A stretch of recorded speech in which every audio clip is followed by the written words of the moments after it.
Una ho sa ating mga balita, inaasahang magiging bagyo ang low pressure area na nasa Surigao del Norte.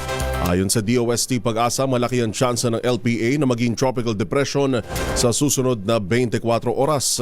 Noong Miyerkules, ang tropical depression Kerubin ay humina at naging LPA, ngunit malaki ang posibilidad na uli itong ma-develop bilang bagyo. Uling namataan ng LPA sa layong 220 kilometro silangan ng Surigao City.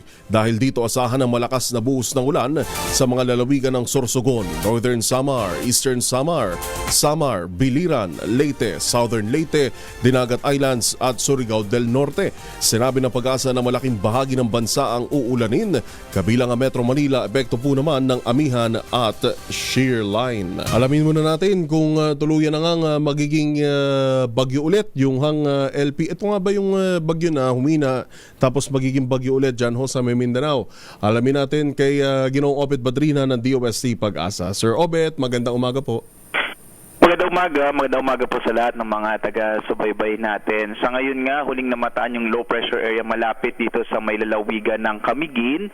At sa ngayon, medyo maliit pa yung chance na maging bagyo ito at least in the next 24 hours. Ang nakikita ko nating senaryo sa patuloy itong pagkilos pa kanluran, ay posible itong maging isang bagyo ulit pag lapit po or pagpunta sa may bahagi ng West Philippine Sea. So posible po maging bagyo ito habang papalabas ng PAR or sa labas na mismo ng Philippine Area of Responsibility. Ngayong araw naman magiging maulan pa rin sa malaking bahagi ng Palawan, ng Visayas at Mindanao, dulot pa rin ng low pressure area na ating minomonitor. Gayon din magiging maulan sa Bicol Region kasama ang Quezon Province, gayon din sa lalabing bahagi po ng Mimaropa, yung Oriental at Occidental Mindoro kasama ang Marinduque at Romblon, dulot ng shear line. Sa nalalabing bahagi naman ng Luzon, dito sa Cagayan Valley Region, kasamang Cordillera at Aurora, inaasahan natin may hinang pag-ulan dulot ng amihan, habang dito sa Kamaynilaan at sa nalalabing bahagi ng Luzon ay inaasahan natin ang posibilidad ng mga isolated o pulupulong may hinang pag-ulan dulot din ng amihan.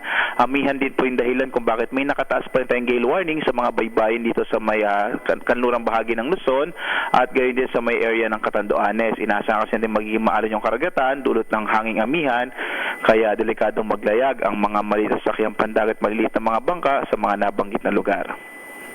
At yan po lagay ng ating panahon mula sa Pag-asa Weather Forecasting Center, Obet Badrina. Magandang umaga po. Sir Obet, pahabol na tanong lang po. Safe para hubang maglayag sa karagatan ng Batangas patungo Mindoro, lalo sa mga uuwi nating kababayan ngayon? Wala po tayong nakataas na gale warning, no? So ibig sabihin, posible naman po pumalaot yung mga sasakyang pandagat. Maraming salamat po, Ka-Obet. Salamat po. Magandang umaga, Pilipinas!